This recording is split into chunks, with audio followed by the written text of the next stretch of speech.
आज की जो वीडियो है वो IELTS लिसनिंग के ऊपर, जो कि मुझे काफ़ी स्कोरिंग लगता था और कई बार बच्चे जो IELTS लिसनिंग में 9 बैंड तक भी स्कोर कर जाते हैं। तो आज की वीडियो में IELTS लिसनिंग के बारे में आपको कुछ ट्रिक्स मैं बताने वाला हूं। और अगर आपने मेरी पिछली वीडियो नहीं देखी है जिसमें मैंने IELTS स्पीकिंग और रीडिंग के बारे में कुछ ट्रिक्स बताई है, तो आई बटन पर ऊपर जो लिंक आ रहा है उस पर जाइए और वीडियो को देखिए। और चलिए IELTS लिसनिंग की जो वीडियो है उसको स्टार्ट करते हैं।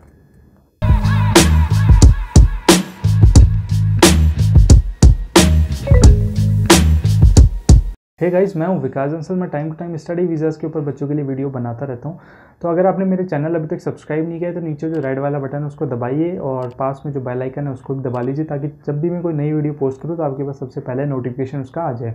बात करते हैं IELTS लिसनिंग के बारे में। तो शुरू से अगर मैं आपको बताऊँ, जब आप अपना IELTS का टेस्ट बुक करते हैं तो IELTS टेस्ट के लिए आपको 2 डेट्स मिलती है। एक डेट मिलती है आपके IELTS स्पीकिंग के लिए और एक जो डेट मिलती है वो आपके 3 एग्जाम, जो कि रीडिंग, राइटिंग और लिसनिंग का एग्ज़ाम होता है। तो जो दोनों के वेन्यू होते हैं वो भी अलग होते हैं। स्पीकिंग का अलग वेन्यू मिलता है और जो इन तीनों का एग्ज़ाम होता है उसका आपको वेन्यू अलग मिलता है, और ये तीनों एग्ज़ाम सेम डे आपके होते हैं।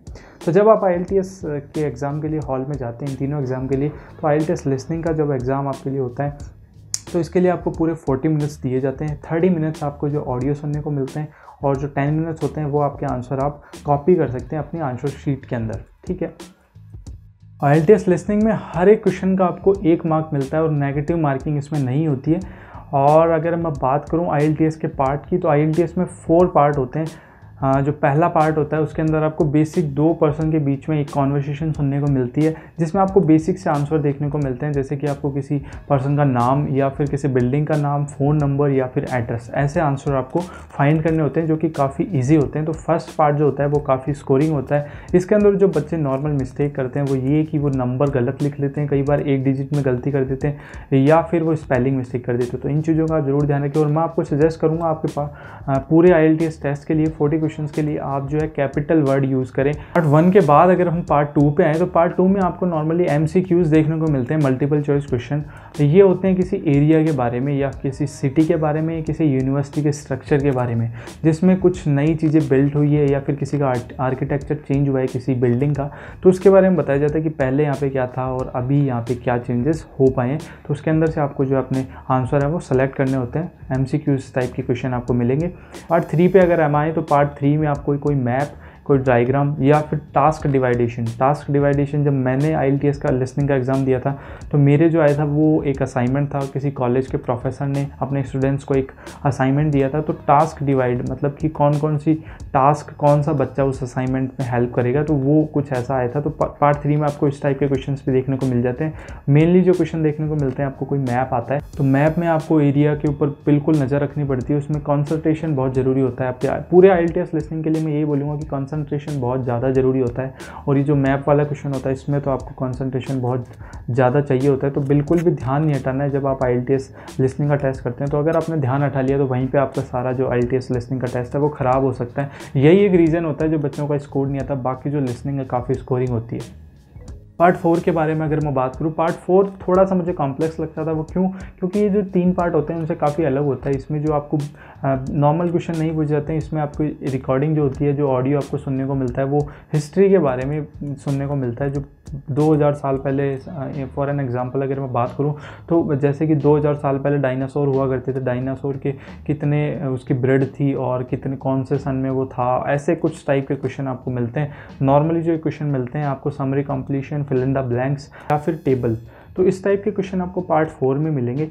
पार्ट 4 में आपको मतलब पार्ट 4 में नहीं, आपको सारे IELTS मॉड्यूल में बस एक चीज़ आपका जो IELTS लिसनिंग डिपेंड होता है वो होता है कंसंट्रेशन के ऊपर। जहाँ भी आपका ध्यान भटक गया वहीं से आपका सारा जो पार्ट है, हो सकता है आपका पूरा IELTS लिसनिंग भी आपका जो पूरा ख़राब हो जाए। तो ध्यान पूरा का पूरा आपको पेपर में रखना है, पूरा उस ऑडियो पे रखना है कि ऑडियो में कौन सा वर्ड कहाँ पे बोला जा रहा है, पूरा आपको ध्यान से करना है। अगर आपका IELTS स्कोर ठीक नहीं आ रहा है, आपके मॉक टेस्ट में मार्क्स नहीं आ रहे हैं और आप चाहते हैं कि मैं क्या टूल्स यूज़ करूं, मैं किस चीज़ की हेल्प लूं जिससे मेरी IELTS लिसनिंग इंप्रूव हो जाए, तो मैं बात करूँ मेरे बारे में, तो मैं इंग्लिश मूवीज़ देखा करता था, इंग्लिश गाने सुना करता था। जितना ज़्यादा आप इंग्लिश को सुनेंगे उतनी ज़्यादा आपकी IELTS की जो लिसनिंग है वो इम्प्रूव हो जाएगी। क्योंकि जो गोरों का एक्सेंट होता है वो हमारे एक्सेंट से काफ़ी अलग होता है। वो होते हैं नेटिव स्पीकर, और हम जो है, हम अभी जो विदेश जाना है हमें, हम तो अभी से इंग्लिश बोल रहे हैं। और हम इंग्लिश जब बोलते भी थे पहले भी स्कूल्स में, तो हम रेगुलर इंग्लिश नहीं बोलते थे, और हम नेटिव स्पीकर नहीं है, तो हमारा एक्सेंट जो उनके एक्सेंट को सुनने में हमें काफ़ी टाइम लगता है। तो आप जितनी ज़्यादा इसकी प्रैक्टिस करेंगे उतना ज़्यादा आपके लिए ठीक होगा।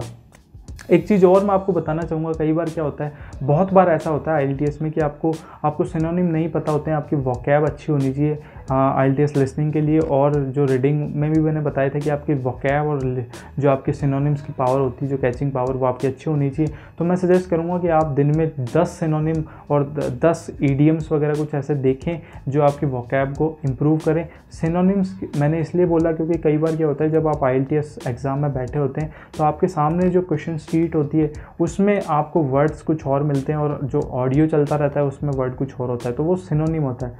जो सामने वाला बंदा जो कुछ बोलता है तो वो उस वर्ड का सिनोनिम बोल जाता है, और आप अपनी शीट में देखते हुए रह जाते हैं कि ये वर्ड तो था ही नहीं, और वहीं से आपका जो IELTS लिसनिंग है वो ख़राब हो जाता है। तो ये स्कोरिंग आपकी कम करते हैं। तो आप सिनोनिम और वोकैब पे ध्यान दें।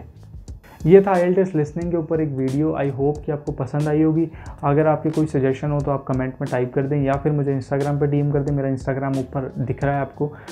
मुझे इंस्टाग्राम पे फॉलो करें और इस चैनल को सब्सक्राइब कर दें। फ्रेंड्स के साथ अपने वीडियो को शेयर कर दें। नेक्स्ट वीडियो हो गया IELTS राइटिंग के ऊपर, जो थोड़ा सा ट्रिकी होता है। उसमें अब मैं आपको बताऊँगा कि क्या क्या ट्रिक्स आप यूज़ कर सकते हैं। और अगर आपने पिछली वीडियो मेरी नहीं देखी स्पीकिंग और रीडिंग टिप्स के ऊपर, तो ऊपर आई बटन में लिंक आ रही है, एक बार फिर से आप जाके चेक कर लीजिए। Thank you so much for watching this video. Bye, take care.